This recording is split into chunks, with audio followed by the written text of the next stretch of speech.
Hi there, people. I've kind of got a handle on what my next book is going to be. Probably, I hope so. And I think I've mentioned this a little bit in passing on this channel, but I want to write a book about Buddhist ethics. And not just Buddhist ethics on here's what to do, 1, 2, 3, here's the ethical Buddhist way, but to dig into why Buddhist ethics are the way they are.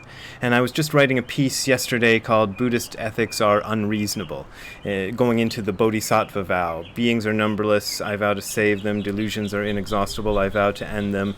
Dharma gates are endless or boundless, I vow to enter them. The Buddha's way is, well, it's the standard translation is unsurpassable, but let's say unmasterable. I vow to master it. That makes it more clear. So it's a totally unreasonable system of ethics. And even the precepts, which are do not kill, do not steal, do not lie, do not misuse sexuality, etc., etc. I can never rattle them off the top of my head all at once. Even when you look into them closely and the way they've been interpreted through the years, they're similarly unreasonable. They are asking you to hold to a standard of ethics that literally nobody can hold onto.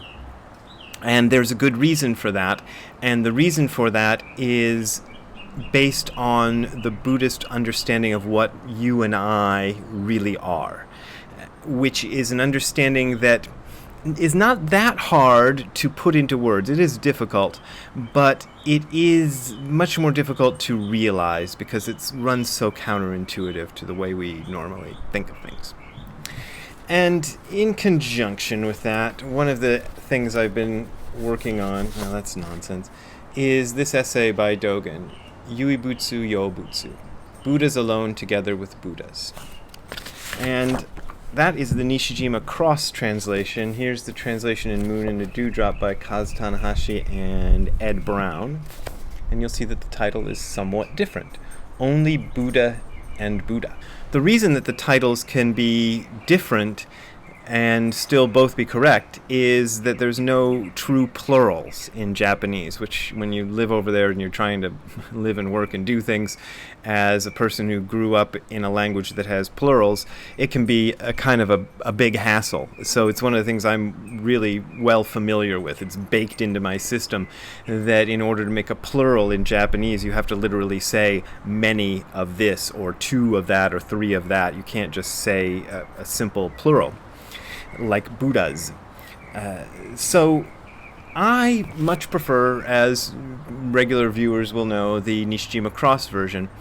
And one of the reasons is that Yuibutsu Yobutsu is a quote from the Lotus Sutra. And the Lotus Sutra is an early Mahayana sutra, and it's one of the first places, maybe the first place, but I'm not enough of a scholar to know, that put forth this idea of multiple Buddhas. So previously, Buddha was thought to have been a one-off, a unique thing, sort of like Jesus Christ in a sense, that he was the Buddha and nobody else was the Buddha. Later Buddhists came to the understanding that there wasn't just one Buddha, there were infinite Buddhas. And so I think, given the context of where the quote comes from, it should be understood as a plural instead of a singular phrase if we're going to translate it into English. But of course, Ed Brown and Kaz Tanahashi apparently disagreed and made it singular. There's another version by Hubert Neerman that splits the difference. It's something like only Buddha together with all Buddhas or something like that. So they try to split the difference and make one plural and one singular. What I'd like to do, though, is I'm going to read to you some bits from the Nishijima Cross translation, and since I'm kind of writing this, I've been writing all morning, and I came out here to do this video. When I finish doing this video, I'm going to go back to writing again, so you might not see as many videos from me. I don't know. We'll see how it works, but I've gotten kind of into the flow of writing, which makes doing things like videos a little bit more difficult. So I'm just going to read to you some bits from Buddhas Alone Together with Buddhas. It begins, "The Buddha Dharma cannot be known by people." And I think the Kaz Tanahashi one makes it by a person. So there you go. "The Buddha Dharma cannot be known by people. For this reason, since ancient times, no common man has realized the Buddha Dharma, and no one in the two vehicles, that's Mahayana and Hinayana, has mastered the Buddha Dharma. Because it is realized only by Buddhas, we say that Buddhas alone, together with Buddhas, are directly able to perfectly realize it. Now, this is kind of weird because it's sort of telling you something that seems to contradict a basic tenet of Buddhism, which is that Buddha nature is realizable by people. But he's putting the people who realize Buddha nature into a different category and calling them Buddhas, rather as distinct from people. And he's doing this as not sort of the final answer on everything, but as a rhetorical device for the purpose of this essay. When we perfectly realize it, while still as we are, we would never have thought previously that realization would be like this. Even though we had imagined it, it is not a realization that is compatible with the imagining. Realization itself is nothing like we imagined. That being so, to imagine it beforehand is not useful. So to kind of have a dream about what enlightenment is going to be like and kind of set your sights on that, not useful, says Dogen. When we have attained realization, we do not know what the reasons were for our being now in the state of realization. Let us reflect on this. To have thought prior to realization that it will be like this or like that was not useful for realization. That it was different from how we had supposed it to be in all of our miscellaneous prior thoughts does not mean that our thinking, being very bad, had no power in it. Even the thinking of that time was realization itself. But because we were then directing it the wrong way around, we thought and said it was powerless. Whenever we feel like we are useless, there is something that we should know, namely that we have been afraid of becoming small. And Nishijima Roshi's footnote on that is, because we are worried about becoming small, we try to become better instead of realizing ourselves in the present. And I think it also means that we are much bigger than we think we are, and we have much more power than we think we do, even as individuals, small-time individuals. If realization appears through the force of thoughts prior to realization, it might be an unreliable realization. Because it does not rely upon, and it has come far transcending the time prior to realization, realization is assisted solely by the force of realization itself. Now here's one of my favorite lines. Delusion, remember, is something that does not exist. Realization, remember, is something that does not exist. And I'm going to skip over because I don't want to make this video too long, but here's another line from the piece.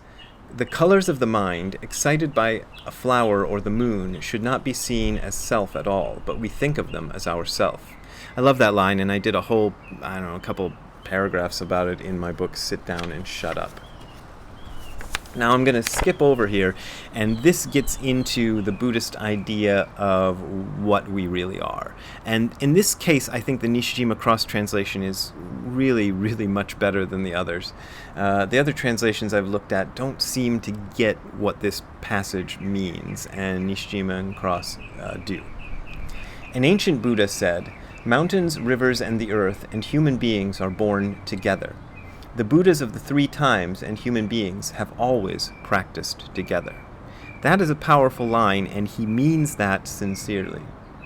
Thus, if we look at the mountains, rivers, and earth while one human being is being born, we do not see this human being now appearing through isolated superimposition on mountains, rivers, and earth that existed before this human being was born. Who is this person that is clarified by investigating this birth, this life, from the side of this human being being born, just what is from beginning to end this thing called birth, or called life? They chose to use the word birth, but the same character sho could mean birth or life.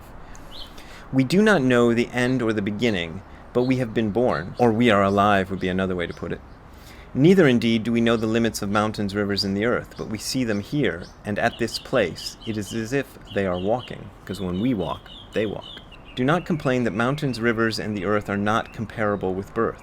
Illuminate mountains, rivers, and the earth as they have been described, as utterly the same as our being born. This is a radically different view of what it means to be alive from the normal common sense view. So we normally think that the world was going along and, all these things were happening. I think I mentioned this before. I think I even read this paragraph earlier in another video, now that I'm thinking about it. But anyway, I'm really getting into this one, so I'm reading it over and over. but we think that things were just happening and life was just going on, and like in my case, I was born a couple of months after the Beatles make their debut on Ed Sullivan Show, or maybe a month after. So like so that was already going on, and then boo, superimpose me, there I am. But the Buddhist view doesn't look at it that way. And this is very similar to the view that's put forth by Nisargadatta Maharaj in that book, I Am That, which I've quoted a couple of times in recent videos, that we bring forth an entire world, an entire universe, galaxies, quasars and everything are brought forth by us in our birth. So everything that's going on right now is part of you. It's not separate from you. This is something I'm really struggling with these days, especially with all the stuff going on in the world that I do not like. The COVID and the protest is turning into looting and things like that, and several other things going on. The dog escaping and all this other stuff that I personally do not like. It makes it hard to come to terms with this idea that I am all of that. But I believe it deeply, and I've personally experienced it deeply. I've written about the so-called bridge experience. That was an experience of understanding, not just intellectually, but viscerally, that there is nothing else here.